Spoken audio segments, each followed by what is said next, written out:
আসসালামু আলাইকুম আমার পুরো বাংলাদেশের এসএসসি এইচএসসির দুষ্টু মিষ্টি নন্টা ফন্টেরা।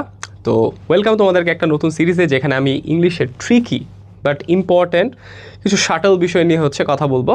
তো আমরা ম্যাক্সিমাম সময় এই যে আমরা দুইটা যে এক্সাম্পল দেখতেছি, এই ধরনের কন্ডিশনাল দেখে আসলে প্যাচ খেয়ে যাই যে ভাই আসলে সেকেন্ড কন্ডিশনাল আর থার্ড কন্ডিশনালের মাঝখানে পার্থক্যটা বুঝে উঠতে পারি না।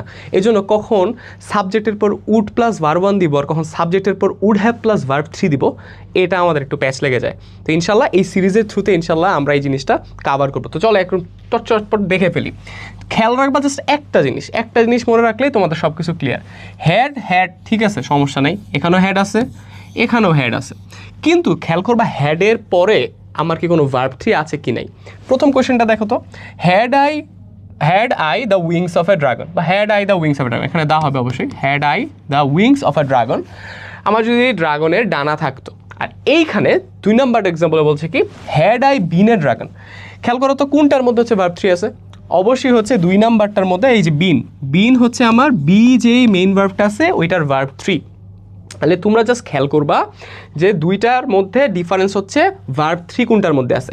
যেটার মধ্যে ভার্ব থ্রি আছে ওইটার মধ্যে আমি would have plus verb three করবো, আর যেটার মধ্যে আমার ভার্ব থ্রি নেই ওইটা আমি সেকেন্ড কন্ডিশনালে করবো। তাহলে আমরা যদি পুরোপুরি করি, এটার আনসারটা অবশ্যই আমার দিতে হবে কি সাবজেক্ট প্লাস উড। তাহলে তোমার যদি ড্রাগনের পাখা থাকতো তুমি কি করতা, উড়তা। তাহলে লেখো আই উড ফ্লাই।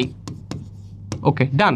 তাহলে এবারটা হচ্ছে কি লিখবা, এবারটা কি লিখবা তোমরা সেটা কমেন্টে জানাও। কিন্তু আমি তোমাকে কিন্তু ট্রিক বলে দিছি, সেটা কি হবে সাবজেক্ট তারপর উডের পর অবশ্যই কি করতে হবে would have plus verb three, third conditional. Okay, দেখা হবে নেক্সট ভিডিওতে।